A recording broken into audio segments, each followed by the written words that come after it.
नमस्कार. मागील भागात 5वा अध्याय संपला आहे. आता 6व्या अध्यायास सुरुवात करू. या भागात वडीलधाऱ्या व्यक्तींबरोबर कसे वागावे, अतिथी सत्कार कसा करावा, वानप्रस्थींचे लक्षण काय आहे, कोण कोणाची रक्षा करतो आदींविषयी माहिती सांगितली आहे. ऊर्ध्वं प्राणा ह्युत्क्रामन्ति युनः स्थविर आयति प्रत्युत्थानाभिवादाभ्याम पुनस्तान प्रतिपद्यते. जेव्हा कोणी माननीय वृद्ध पुरुष जवळ येतो तेव्हा नवयुवकाचे प्राण आदराने वरती येऊ लागतात. मग त्या वृद्धाचे स्वागतासाठी तो उठून उभा राहतो आणि प्रणाम करतो. त्यावेळी त्याचे प्राण पुन्हा वास्तविक स्थितीस प्राप्त होतात. आपल्यापेक्षा वयाने मानाने मोठे असलेल्यांना आदराने वागवले पाहिजे. ते आल्यावर उठून उभे राहून प्रणाम करून त्यांचे विषयी भावना नम्रतेने दाखवावी लागते. पीठम दत्वा साधवेभ्यागताय आनीयापहा परिनिर्णिज्य पादो सुखम पृष्ट्वा प्रतिवेदात्म संस्थाम ततो दद्यादन्न मवेक्ष धीरहा.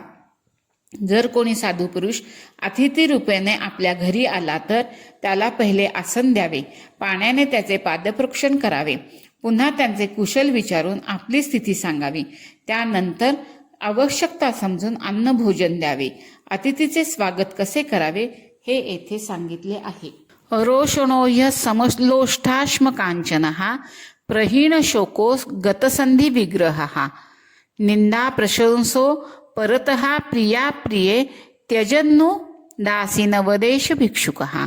जो रागवत नाही, दगड आणि सोने एकसारखे समजतो, शोकहीन, संधी विग्रह रहित, निंदा प्रशंसा शून्य, प्रिय अप्रियाचा त्याग करणारा, उदासीन असतो तो भिक्षुक म्हणजे संन्यासी होय.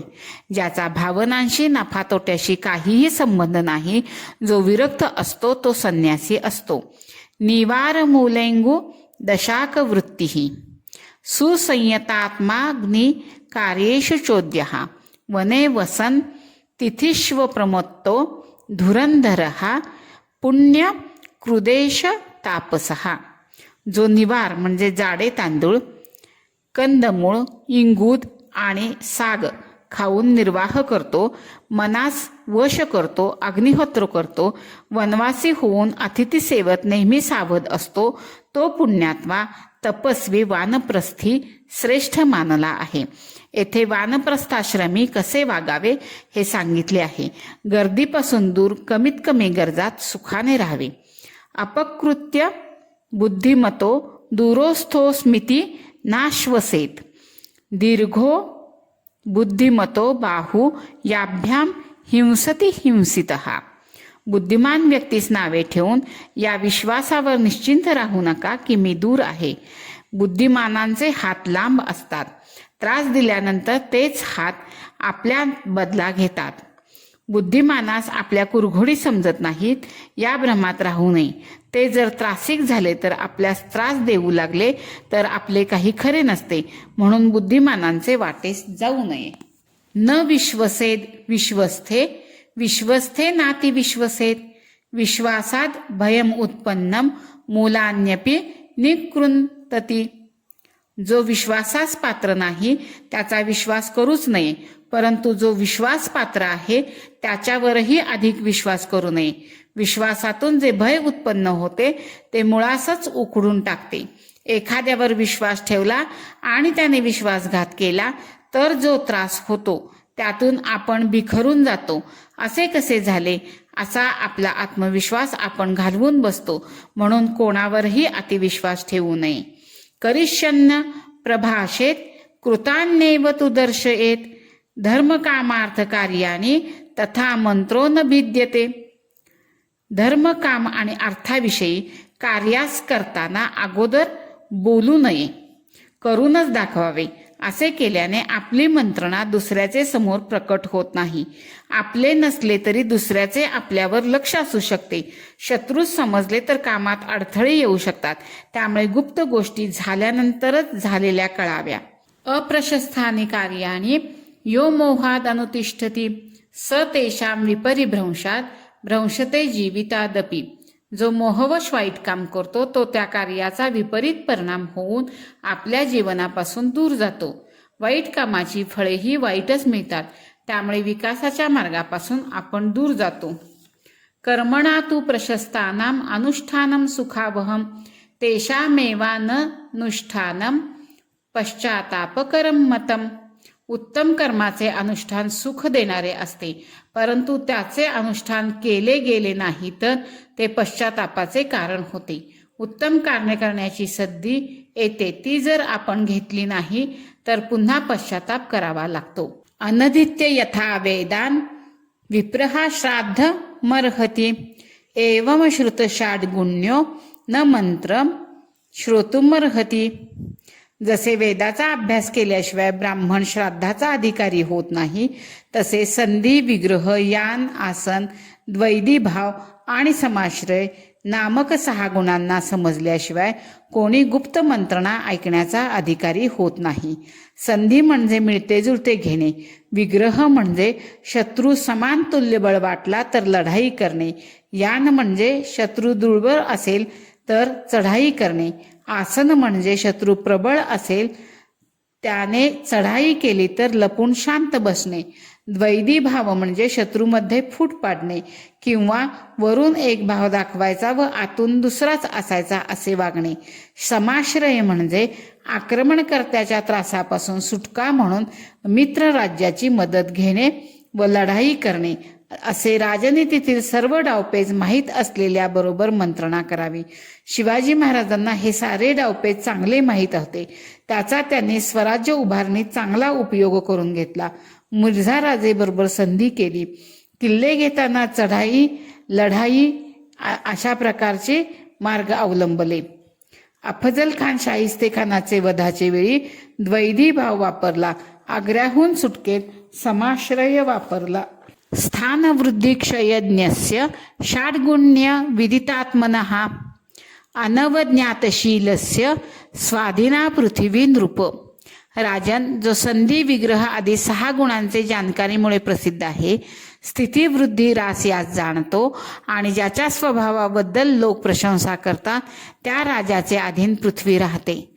जहा मुठ्ठी में कर लो म्हणणे खूप सोपे आहे, पण करण्यासाठी या गोष्टी समजून घेणे आवश्यक आहे. अमोघ क्रोध हर्षस्य स्वयंकृत्यान्ववेक्षिणः आत्मप्रत्यय कोशस्य वसुदैव वसुंधरा. ज्याचा क्रोध व हर्ष वाया जात नाही, जो आवश्यक कामांमध्ये स्वतः देखभाल करतो आणि संपत्तीची स्वतः माहिती ठेवतो, त्यास पृथ्वी पर्याप्त धन देणारी ठरते.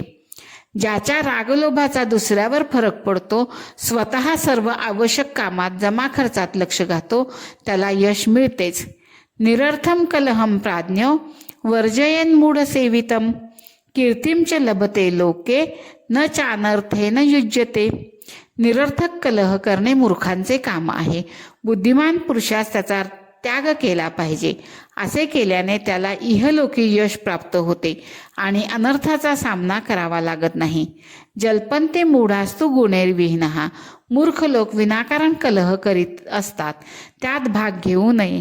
आपला वेळ उत्तम कार्य करण्यात घालवावा, म्हणजे यशप्राप्ती होते. एक वेळ अनर्थाचा तरी सामना करावा लागत नाही.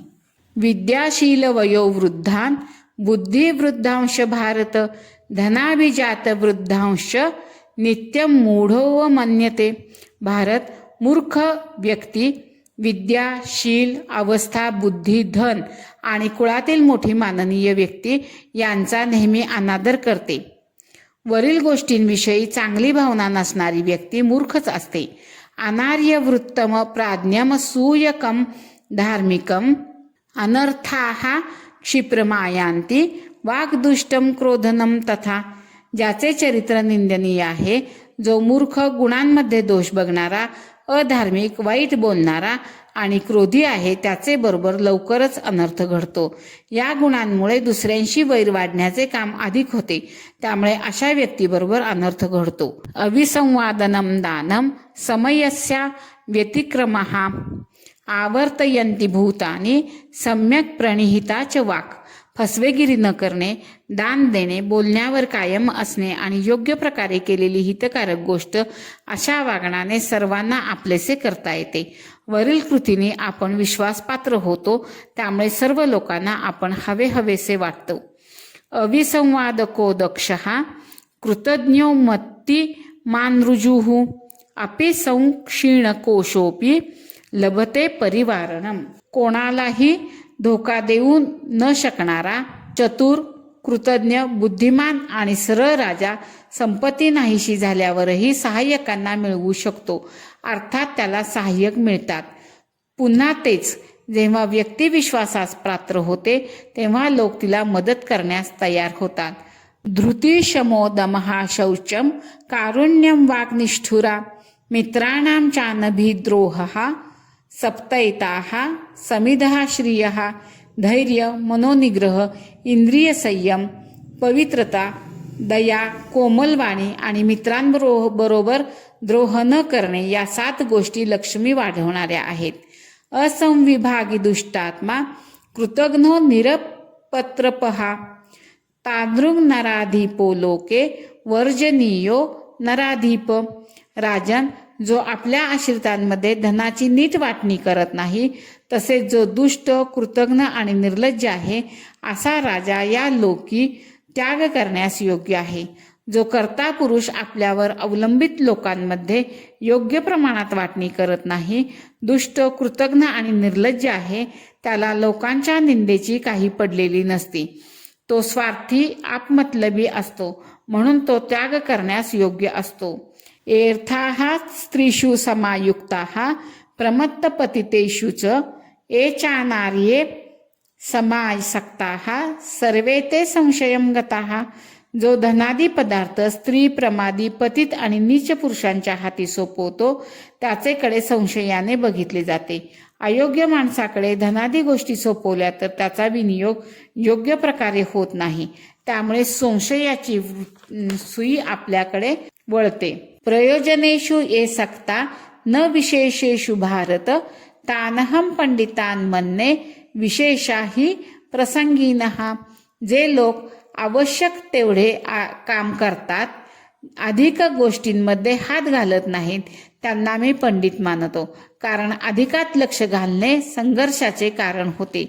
येथे महाभारतातील उद्योग पर्वातील प्रजागर पर्वातील विदुर नीतीतील 6वा अध्याय संपला. पुढील भागात 7व्या अध्यायास सुरुवात करू. नमस्कार.